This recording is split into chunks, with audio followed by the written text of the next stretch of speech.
दोस्तों नमस्कार। ये रास्ता 10 जनपद का है जो 24 अकबर रोड में आकर मिल जाता है।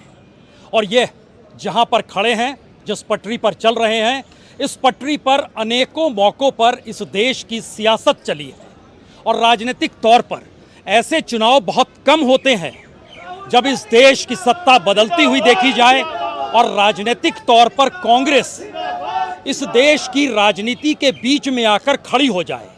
भारत की राजनीति में ऐसे मौके इससे पहले कभी नहीं आए होंगे कि कांग्रेस सबसे कमजोर और एक झटके में कांग्रेस के राजनीतिक परिवर्तन या कहें ट्रांसफॉर्मेशन जो राहुल गांधी ने करके दिखला दिया और इस देश को नंगे पांव चलकर लोगों को जोड़ते हुए एक साथ 3 संदेश दे डाले कि भारत की राजनीति को बदलना है तो इस देश की जड़ों को पहचानना होगा। राजनीतिक तौर पर कांग्रेस इससे पहले कभी भी जातीय समीकरण या सोशल इंजीनियरिंग के आश्रय नहीं चलती थी, लेकिन राजनीति का मुकद्दर देखिए। एक ऐसे वक्त में एक सबसे मजबूत सरकार जो सोच रही थी तीसरी बार फिर आ जाएंगे, जो सोच रही थी कि राजनीतिक तौर पर उसने जो भी किया सही किया, लेकिन ये कहाँ किसी को पता था कि जनता जब करवट लेती है तो बड़ी बड़ी सत्ता डोलने लगती है। और डोलती हुई सत्ता के लिए एक ही दौर में राहुल गांधी की मौजूदगी, राहुल गांधी की पदयात्रा, राहुल गांधी की न्याय यात्रा, ये सारे सवाल हो सकता है आपके जहन में बहुत सारे सवालों को जन्म दे दें।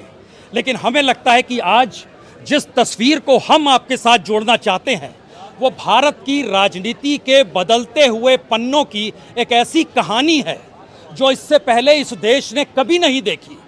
इंदिरा गांधी का दौर देखा, राजीव गांधी का दौर देखा, लेकिन आप कल्पना कर सकते हैं कि बीजेपी की जड़ों पर, जहां पर आरएसएस है, जहां पे सावरकर है, उस पे सीधी चोट इस दौर में कांग्रेस ने की हो।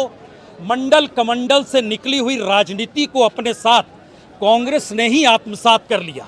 ये कहां किसने सोचा था? और यह भी कहां सोचा था कि इस देश के भीतर में नेहरू गांधी परिवार की विरासत को संभाले हुए व्यक्तियों को ईडी के कटघरे में लाया जाएगा? ये किसने सोचा था कि इस दौर में सियासत उस आश्रय चलेगी जहां पर इस देश की नौकरशाही घुटने टेक दे, इस देश का मीडिया रेंगने लगे, इस देश की अदालतें चौखट पर बैठ जाएं और न्याय की प्रतीक्षा में ये देश बार बार टकटकी लगाए हुए कांग्रेस या कहें राहुल गांधी की तरफ देखने लगे। शायद इसीलिए पहली बार न्याय यात्रा शब्द जो निकल कर आया, इस देश में हक का सवाल था, न्याय का सवाल था, उससे जुड़े मुद्दों का सवाल था। और शायद इसीलिए इस हेडक्वार्टर में कई मौक़ों पर आना हुआ है।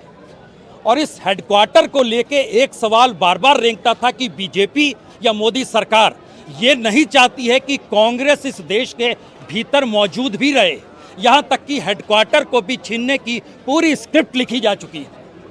यानी किसी भी देश की राजनीति में सबसे पुराने राजनीतिक दल यानी कांग्रेस का अस्तित्व मिटा दिया जाए, जिसने इस देश के स्वतंत्रता आंदोलन में अगुवाई की हो।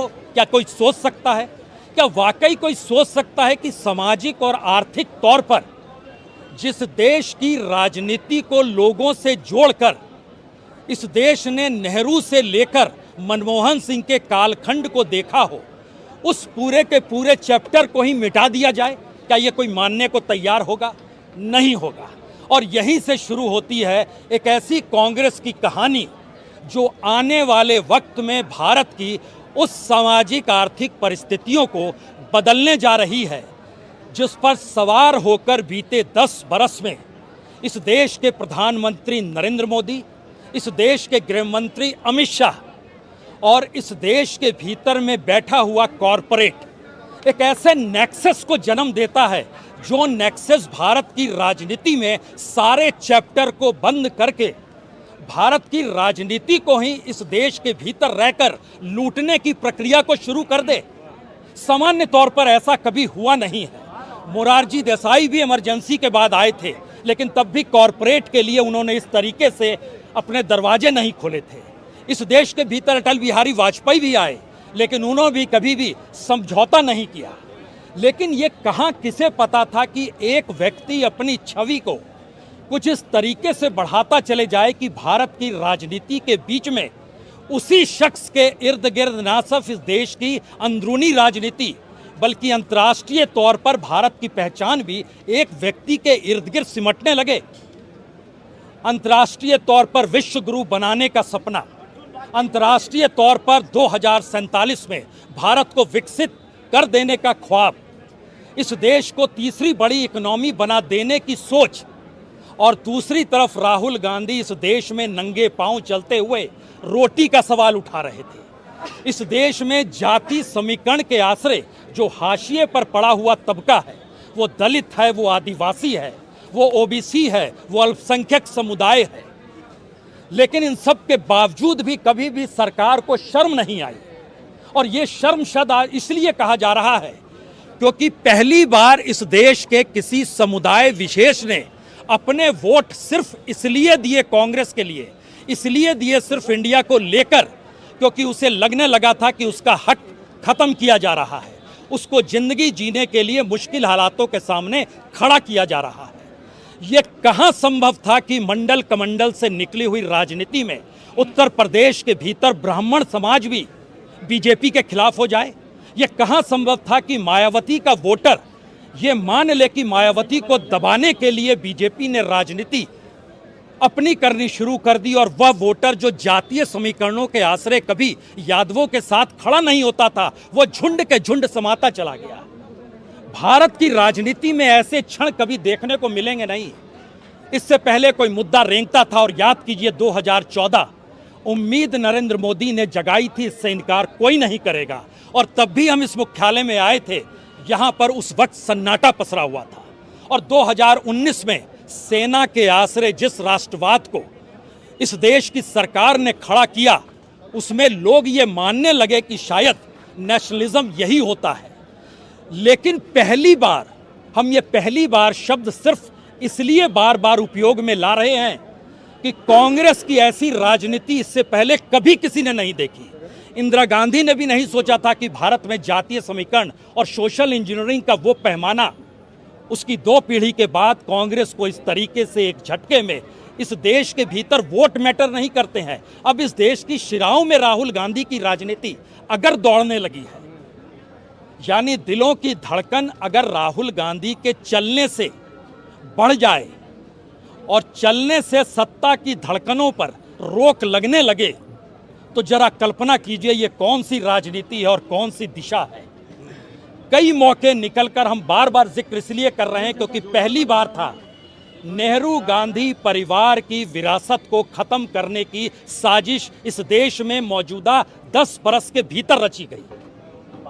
पहली बार इस देश के भीतर में झूठ फरेब हो, जाति के नाम पर हो या धर्म के नाम पर वोटों का समीकरण क्यों ना बनाने की कोशिश की गई हो।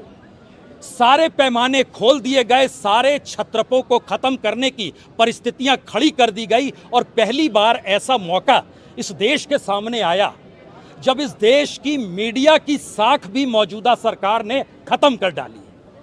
यानी एक ऐसा वातावरण बना दिया गया कि नौकरशाही वाकई जो सोचती वो मोदी के लिए ही सोचती। इस देश की ब्यूरोक्रेसी के साथ साथ इस देश के भीतर में लोकतंत्र के तमाम अधिकार जो भी पिलर्स हैं, वो जो सोचते थे सिर्फ इसीलिए सोचते थे कि सरकार मौजूद रहे, और होते होते मनोवैज्ञानिक तरीके से इस देश के मेन स्ट्रीम मीडिया को एक ऐसी घुट्टी पिला दी गई जहां पर वो सोच ही नहीं पाई कि वो क्या परोस रही है। इसीलिए 72 घंटे पहले जो एग्जिट पोल आया, उससे बड़ा दगाबाजी इस देश के भीतर राजनीतिक तौर पर, मीडिया के तौर पर इससे पहले कभी आपने नहीं देखा होगा। इंदिरा गांधी ने भी इमरजेंसी लगाई थी, लेकिन तब संपादकीय पन्ने खाली छोड़ दिए गए थे। यानी मीडिया जानती थी कि सवाल नहीं कर सकते हैं तो अपना विरोध तो कम से कम जता सकते हैं, लेकिन इस दौर में तो मीडिया का धर्म था कि वह सवालों को पूछे। जिसने भी सवाल पूछा मौजूदा सत्ता ने उसे हाशिए पर ढकेल दिया। और हमें ये सारी चीजें इसलिए भी याद आती हैं क्योंकि जिस वक्त यहाँ पर एक वक्त सोनिया गांधी की मौजूदगी बाखूबी हुआ करती थी, देश के प्रधानमंत्री मनमोहन सिंह हुआ करते थे, उस परिस्थिति में बार बार ये सवाल उठता रहा कि राजनीति कैसी होनी चाहिए। और सोनिया गांधी ने उस दौर में चाहे मनरेगा का सवाल हो, चाहे राइट टू फूड का सवाल हो, चाहे राइट टू एजुकेशन का सवाल हो, यानी राजनीतिक सत्ता पर एक समानांतर तरीके से एक ऐसी राजनीतिक बिसात बिछाई जिससे कोई भी सत्ता ऐसी ना हो जाए कि उसकी पकड़ा ना जा सके। लेकिन आज का दिन इसलिए ज़्यादा महत्वपूर्ण है क्योंकि पहली बार सवाल इस चुनाव में ओबीसी, एससी, एसटी और माइनॉरिटीज़ का नहीं है। यह सवाल डेमोक्रेसी का है, यह सवाल इस देश के कॉन्स्टिट्यूशन का है। और कौन सोच सकता है कि भारत के भीतर चुनावी राजनीति में दांव पर बाबा साहब अम्बेडकर होंगे? किसने सोचा था कि इस देश की राजनीति में संविधान खत्म करने की बात राजनीतिक मुद्दे के तौर पर उफान पकड़ लेगी? ये शायद किसी ने सोचा नहीं होगा। और यह भी किसी ने नहीं सोचा होगा कि लोकतंत्र के मतलब मायने अगर इस तरीके से बदल रहे हैं तो फिर भारत का लोकतंत्र उस जनता को संभालना है जिस जनता को पहली बार कांग्रेस हो या फिर पूरा इंडिया गठबंधन है। ध्यान दीजिए, पूरे के पूरे रैलियों के दौर में समूचा इंडिया गठबंधन जनता के पीछे आकर खड़ा हो गया। यानी एक ऐसी राजनीति हो रही थी जिस राजनीतिक तले पहली बार जनता चुनाव लड़ रही थी। और जनता जब करवट लेती है तो बड़ी बड़ी सत्ताओं के तख्त कैसे उड़ जाते हैं, यह सब कुछ नजारा है। अब सवाल यह है, सबसे बड़ा सवाल यह है, क्या सरकार जो बनाने की दिशा में एनडीए कदम बढ़ा रही है उसको लेकर रणनीतिक तौर पर वह कौन से समीकरण साधे जाएंगे? और इस देश के भीतर कोई भी राजनीतिक दल नहीं है जो नहीं चाहता है कि किसी भी हालत में जो सर्वाइवल की परिस्थितियों को मुश्किल में डाल दिया गया है अब उसमें प्रधानमंत्री मोदी के साथ खड़ा हुआ जा सके। वो नीतीश कुमार हो सकते हैं, वो चंद्रबाबू नायडू हो सकते हैं, वह इस देश के कोई भी छत्रप हो सकते हैं, क्योंकि सभी की राजनीति इस दौर में हाशिए पर ढकेल दी गई। और कांग्रेस मुख्यालय के भीतर कार्यकर्ताओं का रेला, कांग्रेस मुख्यालय में मीडिया की मौजूदगी, कांग्रेस मुख्यालय में नेताओं की मौजूदगी, कांग्रेस मुख्यालय के भीतर जो खास तौर से जिस विचारधारा को लेकर इससे पहले चिंतन मनन होता था वो पहली बार बदल रहा है। और पहली बार उन सवालों को कांग्रेस हाथ में लेने को तैयार है जिन मुद्दों को लेकर कांग्रेस अक्सर मुंह को दूसरी तरफ कर लेती थी। वो नहीं मानती थी जाति की राजनीति, वो जानती थी वोटों के समीकरण और वोटों के ध्रुवीकरण को लेकर कैसे राजनीति को साधते हैं दूसरे राजनीतिक दल। पहली बार ये तमाम परिस्थितियां बदली है और शायद इसीलिए कांग्रेस की राजनीति ने करवट ली, जिसको राहुल गांधी ने करवट लेने के लिए मजबूर कर दिया। इसीलिए राज्य दर राज्य आखिर में जरा परखने की कोशिश कीजिए। दिल्ली से सटा हुआ हरियाणा, वहां पर बीजेपी को आईना दिखा दिया गया। उसके बाद बढ़िएगा राजस्थान में बीजेपी को आईना दिखा दिया गया। उससे बाद अगर आप परखिएगा तो उसके बाद महाराष्ट्र में आईना दिखा दिया गया, उसके बाद कर्नाटक में दिखा दिया गया। और ये परिस्थिति इस देश के 16 राज्यों में निकल कर आई। और सबसे बड़ी बात यह है कि उत्तर प्रदेश का पूरा किला कांग्रेस जिस विचारधारा को लेकर चल रही थी वह भी ढहढहाने लगा। और शायद आखिर के दो सबसे बड़े सवाल हैं। पहली बार इस देश ने खुद को राजनीतिक सत्ता तले खोखला होते हुए देखा। उसने देखा कि कॉरपोरेट के नेटवर्क को बढ़ावा दिया जा रहा है और राजनीतिक तौर पर इसीलिए 16 लाख करोड़ भी मुद्दा हो सकता है, कॉरपोरेट को पैसा देना भी मुद्दा हो सकता है, किसानों की कर्ज माफी भी मुद्दा हो सकती है, उनके न्याय और हक के सवाल भी मुद्दा हो सकते हैं। और उस राजनीति को साधते हुए इस देश के तमाम छत्रपों को एक साथ लेकर चलने का जो फितूर कांग्रेस ने अपनी राजनीति के जरिए राहुल गांधी की अगुवाई में शुरू किया, इस हेडक्वार्टर को चाहे छीन ले बीजेपी, लेकिन इस हेडक्वार्टर के नाम इतिहास का एक पन्ना दर्ज हो गया। और वो पन्ना भारत की सबसे ताकतवर सत्ता को डिगाने का कदम है। छोटे से कमरे में बैठकर यहाँ मीटिंगें चलती थी, इतनी कुर्सियां नहीं होती थी जितने नेता हो जाते थे, कभी चाय कम पड़ जाती थी, कभी पानी नहीं मिलता था।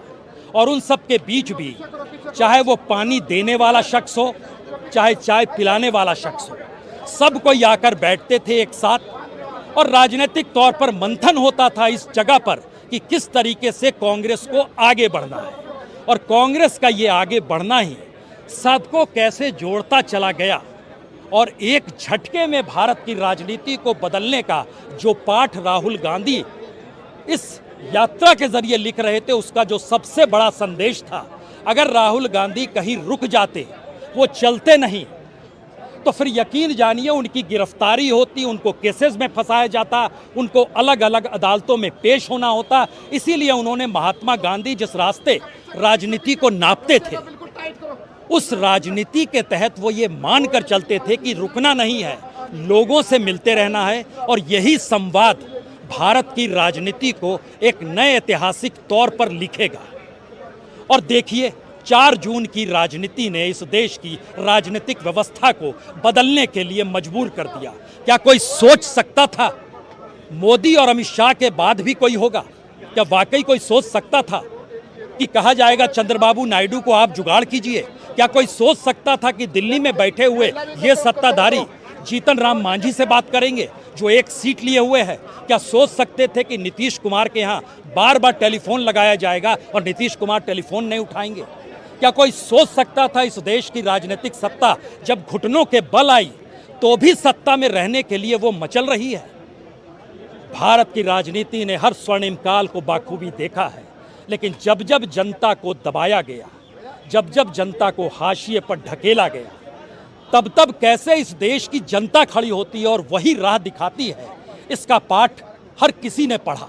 और मौजूदा वक्त में शायद कांग्रेस के लिए यही वो पाठ सबसे महत्वपूर्ण है, जिस पाठ के आसरे भारत की राजनीति बदल रही है। सिर्फ आप इंतजार कीजिए और तैयार रहिए, क्योंकि इस बदलती राजनीति के नायक राहुल गांधी हैं। इस बदलती हुई राजनीति में पहली बार अपने आप के राजनीतिक परिवर्तन की दिशा में बढ़ी हुई ये कांग्रेस है, और पहली बार इस देश के क्षत्रप जो अलग अलग मुद्दों के आसरे चाहे राजनीति को साधने निकले हों, चाहे सत्ता को साधने निकले हों, लेकिन वो जान गए हैं कि मौजूदा सत्ता से टकराना है तो कंधे से कंधा मिलाकर इस राजनीति को साधना होगा। और शायद यही वो वजह है जिसने 4 जून को भारतीय राजनीतिक व्यवस्था के हर चैप्टर को बदल डाला है। और शायद इसीलिए एक बार इस हेडक्वार्टर को देख लीजिए, राजनीतिक तौर पर इस हेडक्वार्टर को छीनने की जिक्र बार बार हुआ है, अलग अलग कमरों में, अलग अलग तरीके से, अलग अलग परिस्थितियों में, छोटे छोटे कमरों में बैठकर यहाँ पर चिंतन मनन लगातार होते रहता है। लेकिन ये किसने सोचा था कि इतने तरीके और सलीके से इस दौर में एक ऐसी राजनीति गढ़ी जाएगी जो भारत के अलग अलग संप्रदाय हों, समुदाय हों या राजनीति करने वाले हों, सबको एक साथ जोड़ देगी। राजनीति का ये हिस्सा अपने आप में एक अनकही कहानी कहता है, और उसी का पाठ आज 24 अकबर रोड कांग्रेस हेडक्वार्टर में जीतता जागता नमूना है। और शायद ये शोर इस बात का घोतक है कि अगर राजनीति चलेगी तो शायद इसी रूप में चलेगी, और कोई भी अपने तौर पर इस राजनीति को साधने की कोशिश ना करे, ये ना सोचे कि राजनीति वो अपनी उंगलियों पर नचा सकता है, क्योंकि इस बार जनता हालात बदल रही है। और शायद यही सबसे बड़ा मैसेज है। बहुत बहुत शुक्रिया, बहुत बहुत शुक्रिया।